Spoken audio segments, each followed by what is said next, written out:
Mother, tell your children not to walk my way.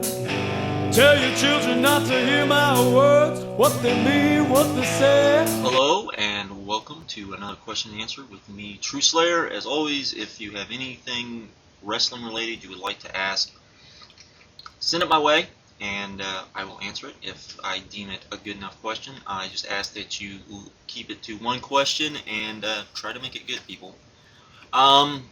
So let's get started. We're going to start with Led Zeppelin and the Who because I didn't skip his question yesterday night. It's that he was at the end and I ran out of time, so I had to clip him off. So we're going to start with him. I was wondering if WWE has all of the WCW, ECW, and their old pay-per-views in archive. Also, do they have their old TV shows like Tuesday Night Titans and all of their old WWF TV shows, Raws, Smackdowns, WCW Nitros, Lightnings, and ECW on TNN on archive? Have they thought about releasing all of those pay-per-views and TV shows on DVD? Do you think they would sell? I think if they released the very good pay-per-views, the pay-per-views that everyone keeps streaming about that they want to see, then yes, I think they would sell very well. They also have all of World Class Championship Wrestling's stuff on archive, AWA stuff on archive. They pretty much have everything right now. And if you have WWE 24/7, basically you get to see a lot of this stuff because that's where they show the vast majority of it. So there you go. They do have it. I do wish they would release particularly a lot of the good DVDs. I did see a list of DVDs they'll be releasing over the next 2 years. A lot of it looks good. My biggest problem is that they just don't have some of the stuff I would like to see them release, but we'll have to wait and see. If we scream loud enough, we'll eventually get some of that stuff. What are your thoughts on Wrestlemania 19? I know a lot of people say Wrestlemania X7 is the best Wrestlemania of all time, yourself included, since you were there live. But even Wrestlemania X7 had a few bad matches. Wrestlemania 19, on the other hand, in my opinion, didn't have any bad matches. To me, Wrestlemania 19 is a bit better than Wrestlemania 17 as far as just wrestling goes. What do you think? I would agree with that. The problem is Wrestlemania 19 had moments which were great wrestling-wise, but as far as an entertainment show, it just didn't come off good. It was a very good pay-per-view. I'm not saying that. I'm not saying it wasn't a very good, but WrestleMania 17 had a lot of just very cool, just entertainment, entertaining moments on it. And that's why I would give it the edge, because that's what WrestleMania is supposed to be. WrestleMania isn't supposed to necessarily be a pure wrestling event.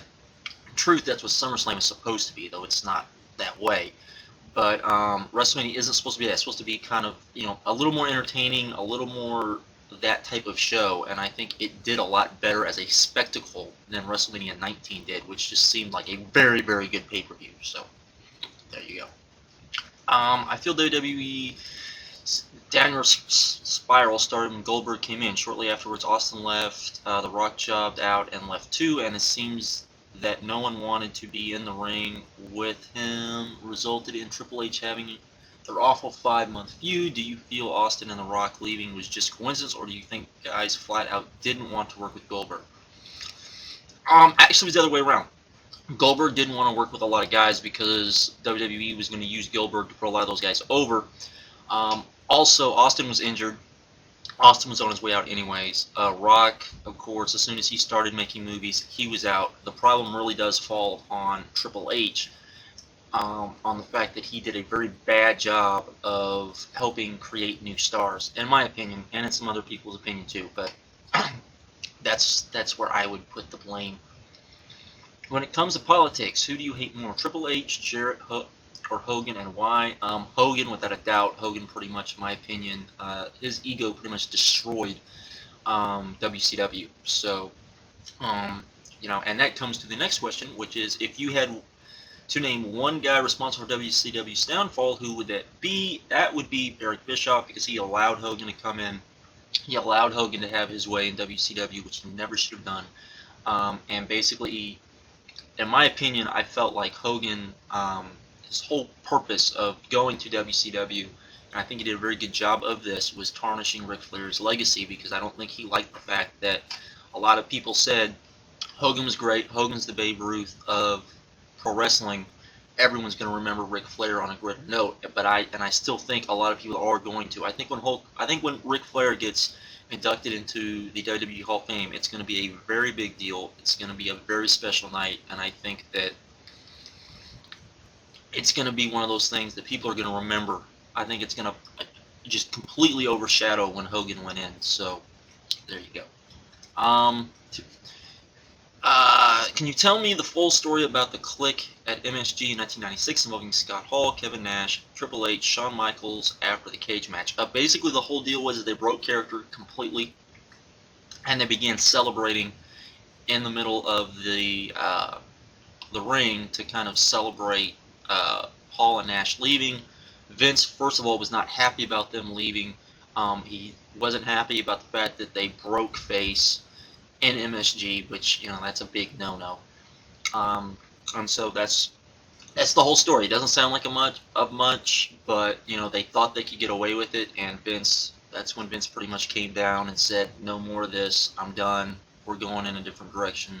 So, why was Scott D'Amore fired as Booker from TNA? I recently watched several pay-per-views of TNA's from 2005, and they were all excellent except for the Dusty Rhodes booked Against All Odds, which was still okay, with quality matches and believable feuds. Yet D'Amore and his committee, which included Mike Tenay and Jerry Borash, were still relieved by Jarrett, Mantel, and Russo, none of whom have produced all that much of worth for TNA since. I completely agree. The whole point was that they felt like they needed to go in a more sports entertainment direction.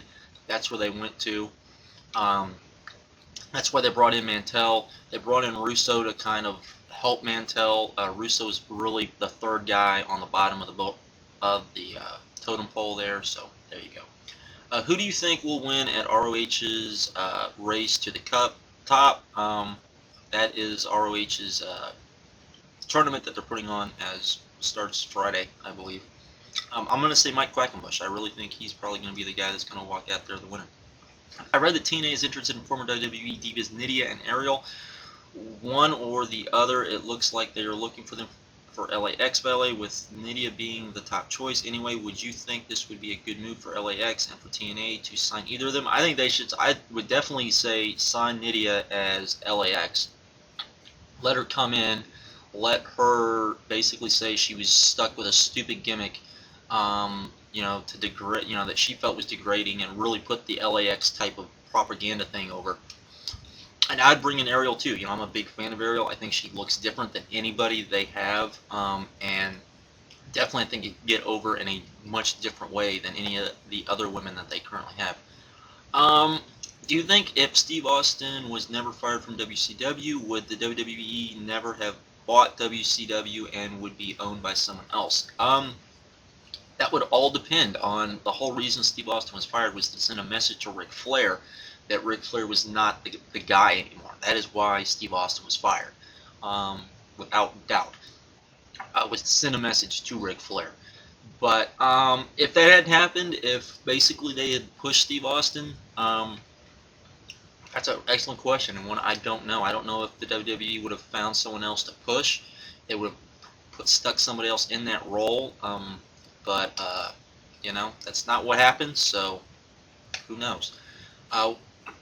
What some have labeled the best match in ROH history, Joe versus Kenta match, I felt to be extended. It was an overrated chop fest. What are your thoughts? See, I disagree, because to me this was just that type of match which Pro Wrestling Noah and All Japan have always done. I liked it. It's supposed to be a simulated fight.